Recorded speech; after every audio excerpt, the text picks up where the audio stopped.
Good morning students. मैंने आपको calculus की फोर्थ यूनिट स्टार्ट कराई थी, डबल ट्रिपल इंटीग्रेशन।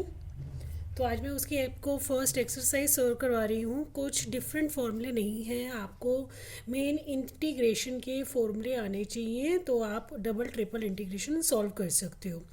तो मैं आपको एक्सरसाइज फर्स्ट उसकी सॉल्व करवा रही हूँ। आपकी बुक की फर्स्ट एक्सरसाइज है। एग्जाम्पल आप खुद कर सकते हो, इसीलिए मैं एक्सरसाइज के ही कुछ क्वेश्चंस आपको सॉल्व करवाऊंगी जिससे आपको प्रॉब्लम नहीं आएगी। एग्जाम्पल सॉल्व है, आप उस एग्जाम्पल उसमें से देख सकते हो। इसके अंदर 7 क्वेश्चन हैं, हर क्वेश्चन का एक एक पार्ट में आपको करा दूंगी। देखो क्वेश्चन नंबर 1 2 3 ये सारे क्वेश्चंस आपको दे रखे हैं, हर क्वेश्चन का एक एक पार्ट में आपको सॉल्व करवा देती हूँ। तो आप देखोगे कि आपके पास डबल ट्रिपल इंटीग्रेशन के क्वेश्चन बहुत ही आसान है। स्टूडेंट्स ध्यान से समझना। तो पहले मैं आपको करा रही हूँ फर्स्ट का सेकंड पार्ट। फर्स्ट का सेकंड पार्ट है double integration x square y cube d y d x, where a आपको दे रखा है रेक्टेंगल, वेयर एक्स वेरी कर रहा है 0 से 1 और वाई वेरी कर रहा है 0 से 3। मतलब A is the rectangle. Rectangle में लिमिट्स दे रखी हैं। एक्स की लिमिट है आपकी 0 से 1 और वाई की लिमिट है आपकी 0 से 3। तो ये आपको लिमिट इस क्वेश्चन में गिवन है। तीनों ही पार्ट्स के अंदर आपको लिमिट दे रखी है। आपको लिमिट अप्लाई करके 2 बार इंटीग्रेशन सॉल्व करोगे तो आपका आंसर आ जाएगा। तो स्टूडेंट इसको सॉल्व करते हैं। फर्स्ट स्टेप में आपने क्या करना है, लिमिट्स लगानी है। X square y cube d y by d x है। तो पहले आप देखो वाई के रिस्पेक्ट में है तो आप यहाँ पे वाई की लिमिट्स लगाएंगे। वाई की लिमिट्स है 0 से 3।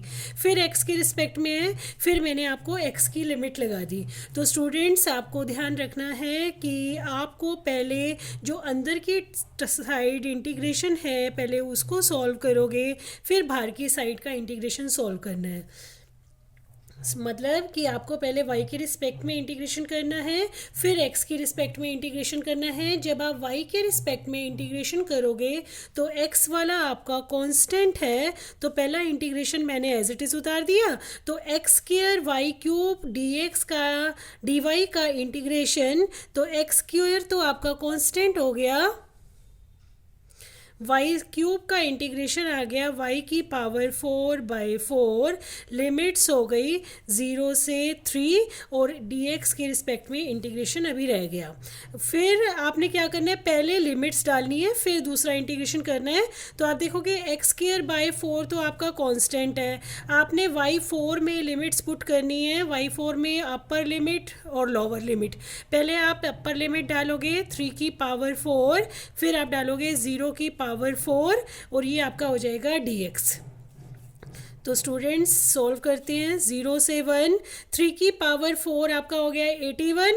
81/4 एक्स स्क्वायर। एक्स स्क्वायर का जब आप इंटीग्रेशन करते हो with respect to d x चल ही रहा था, 81/4 तो आपका कांस्टेंट हो गया। एक्स स्क्वायर का integration with respect to x, that is x cube by 3, limits हैं 0 से 1, तो ये आपका आ गया 81/4 इंटू 3, 1 माइनस में 0, दैट इज़ इक्वल टू 3 से 81 मैंने कैंसिल कर दिया तो 27/4, दैट इज़ द आंसर। तो स्टूडेंट्स आप देखोगे एक्सरसाइज का क्वेश्चन नंबर 1 ऐसा क्वेश्चन है जिसमें दोनों ही लिमिट्स आपको कांस्टेंट गिवन है, तो आप इस टाइप से सॉल्व करोगे। ओके अब मैं सेकंड का क्वेश्चन कराती हूँ आपको, सेकंड का पार्ट जिसमें एक लिमिट आपको वेरिएबल दे रखी है और एक लिमिट आपको कांस्टेंट दे रखी है। तो उस टाइप के क्वेश्चन को आप कैसे सॉल्व करोगे। तो स्टूडेंट्स सेकंड का थर्ड पार्ट मैं आपको सॉल्व करवा रही हूँ, सारे एक जैसे हैं, कोई भी पार्ट आप कर सकते हैं। सेकंड का हम थर्ड पार्ट कर लेते हैं।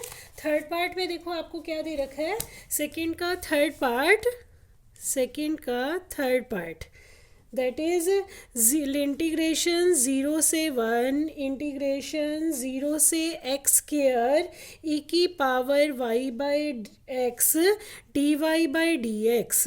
इसका इंटीग्रेशन आपने सॉल्व करना है। सॉल्व करने के लिए आपको देखो दे रखा है कि y की जो लिमिट्स हैं वो आपको वेरिएबल की टर्म में है, x की लिमिट आपकी कांस्टेंट की टर्म में है। तो पहले आप क्या करोगे, चाहे वेरिएबल हो चाहे कांस्टेंट हो, पहले अंदर वाली टर्म का इंटीग्रेशन करते हैं हम। बट जब हम लिमिट्स खुद निकालते हैं तब हम पहले वेरिएबल्स लेते हैं। इस चीज़ का ध्यान रखना स्टूडेंट्स। तो पहले आपने क्या करना है, y के रिस्पेक्ट में इसका इंटीग्रेशन सॉल्व करेंगे। जब आप y के रिस्पेक्ट में इंटीग्रेट कर रहे हो तो x को कांस्टेंट लोगे, integrating with respect to y, treating x as constant. वो x को आप क्या लेके चलोगे, कांस्टेंट लेके चलोगे। तो आप ये देखोगे स्टूडेंट्स 0 से 1 e की पावर y बाई एक्स का इंटीग्रेशन e की पावर y बाई एक्स होता है। साथ में y बाई एक्स का दोबारा इंटीग्रेशन करोगे, e की पावर y बाई एक्स का इंटीग्रेशन आपका हो गया e की पावर y बाई एक्स, और y के रिस्पेक्ट में कर रहे हैं। और साथ में जो भी आपके पास होता है दैट इज़ जिसको आप y मानते हो वो डिवाइड में आ जाता है, तो 1/x डिवाइड में आ जाएगा, तो x यहाँ पे आ जाएगा। लिमिट्स हो गई 0 से x स्क्वायर और साथ में यहाँ पे आ गया dx। अब आप क्या करोगे, पहले तो x की टर्म तो एज इट इज़ रख दी, e की power x square by x minus में e की पावर 0 दैट इज़ dx। मतलब y की जगह आपको x स्क्वायर डालना है, अपर लिमिट माइनस में लोअर लिमिट। तो ये आपका हो गया 0 से 1 x e की पावर x माइनस में 1, और ये आ गया आपका dx। स्टूडेंट्स अब आप देखोगे कि आपका x के रिस्पेक्ट में इंटीग्रेशन करना है और x के दो फंक्शन आ गए। तो एक फंक्शन को आप फर्स्ट फंक्शन और दूसरे को सेकंड फंक्शन मान के बाय पार्ट्स इंटीग्रेशन करोगे। इसको मैंने फर्स्ट फंक्शन ले लिया और इसको सेकंड फंक्शन, और हम इंटीग्रेशन सॉल्व करते हैं। First function as it is, second का इंटीग्रेशन e की power x minus 1 dx, minus में integration of differentiation of first function और integration of second function dx। Limits चल रही हैं दैट इज 0 से 1। 0 से 1 हमारी लिमिट्स चल रही हैं। तो आप इंटीग्रेशन सॉल्व करोगे तो 1 बाई 1 मैंने बाय पार्ट्स इसका इंटीग्रेशन सॉल्व कर दिया। तो आप e की पावर x का इंटीग्रेशन आपको पता है कि e की पावर x होता है, और 1 का इंटीग्रेशन हो गया x, लिमिट है 0 से 1। अब इस पार्ट को सॉल्व करते हैं। तो आप स्टूडेंट्स देखोगे dx बाई dx 1 हो गया, e की पावर x का हो गया e की पावर x माइनस में x, साथ में आ गया dx। दो बार पहले मैंने इसका इंटीग्रेशन सॉल्व किया, इसका डिफ्रेंसिएशन। अब इसका इंटीग्रेशन सॉल्व करेंगे। x e की पावर x माइनस में x, लिमिट है आपके पास 0 से 1, और इसका करते हैं तो e की पावर x का e की पावर x हो गया plus x square by 2, limit है 0 से 1। तो स्टूडेंट्स आपको अब लिमिट पुट करनी है, तो सभी में पहले इकट्ठा आप 1 डाल दो। जहाँ भी आपको x दिख रहा है x की जगह मैंने 1 डाल दिया, e की पावर 1 माइनस में 1, यहाँ भी 1 डाल दिया, माइनस में e की पावर 1, और यहाँ भी मैं 1 डाल देती हूँ, तो 1/2 पूरे टर्म में मैंने 1 डाल दिया। ठीक है, फिर माइनस में लोअर लिमिट, जहाँ भी x दिख रहा है 0 डालते, ये टर्म तो पूरी 0 हो गई, क्योंकि 0 को जब हम इससे मल्टीप्लाई करेंगे तो आप देखोगे 0 को जब हम इससे मल्टीप्लाई कर रहे हैं तो ये 0 हो रही है। तो यहाँ पे मैं पुट करती हूँ, तो e की पावर 0 यहाँ पे 1 आ गया, बट ऑलरेडी माइनस का साइन है तो ये हो गया माइनस का 1, और यहाँ पे 0 डालते हैं तो 0। तो e से e कट जाएगा आपका, ये माइनस का है ये प्लस का है, -1 + 1 कैंसिल हो गया, और आपके पास दैट इज आंसर आ जाएगा इसका।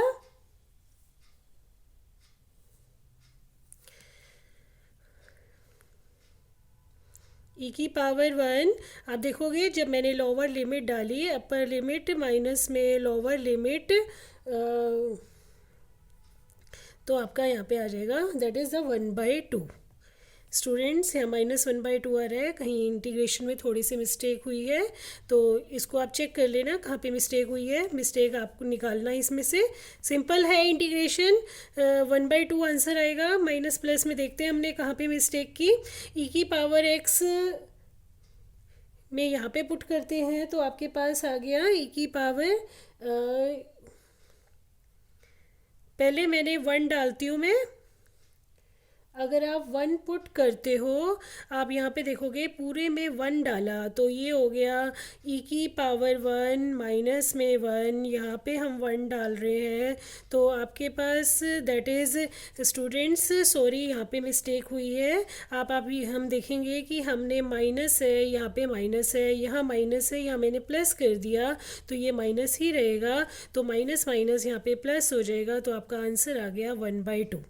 तो ये था सेकंड का थर्ड पार्ट जो हमने सॉल्व किया। सेकंड का थर्ड पार्ट जो हमने सॉल्व किया, तो जब आपको एक लिमिट वेरिएबल और एक आपको कांस्टेंट दे रखी है तो आपको ऐसे क्वेश्चन सॉल्व करना है। ठीक है स्टूडेंट, अब मैं आपको फोर्थ का फर्स्ट पार्ट करा रही हूँ जिसमें आपको लिमिट्स नहीं दे रखी, लिमिट्स आपको निकालनी है। फोर्थ का फर्स्ट पार्ट। अब लिमिट्स निकालने के लिए स्टूडेंट्स आपको लिमिट्स कैसे निकालनी है उसका ध्यान रखना है। तो आप इस बात का पहले मैं लिमिट्स निकालने के लिए चलो एक क्वेश्चन ही ले लेते हैं। जैसे फोर्थ का फर्स्ट पार्ट लिया, आपको इंटीग्रेशन निकालना है y/dx का over the circle x² plus में y² less than equal to a²। तो इस क्वेश्चन में आपको लिमिट्स कहीं पे भी नहीं दे रखी, तो आपको लिमिट्स को फाइंड आउट करना है। लिमिट्स आप कैसे निकालोगे? तो स्टूडेंट्स, लिमिट निकालने के लिए हमेशा जब भी आपके पास ऐसा क्वेश्चन हो तो ध्यान रखना, एक लिमिट वेरिएबल आएगी, एक कांस्टेंट आएगी। तो वेरिएबल कैसे निकालोगे? आप y की भी निकाल सकते हो वेरिएबल, x की भी निकाल सकते हो, वो आपके ऊपर डिपेंड करता है कि आप किसकी वेरिएबल किसकी। स्टूडेंट्स इस क्वेश्चन को मैं आपको बाद में कराती हूँ, थोड़ा चार्जिंग की प्रॉब्लम है, तो इस क्वेश्चन को मैं नेक्स्ट वीडियो में सेंड करूँगी। Okay, thank you.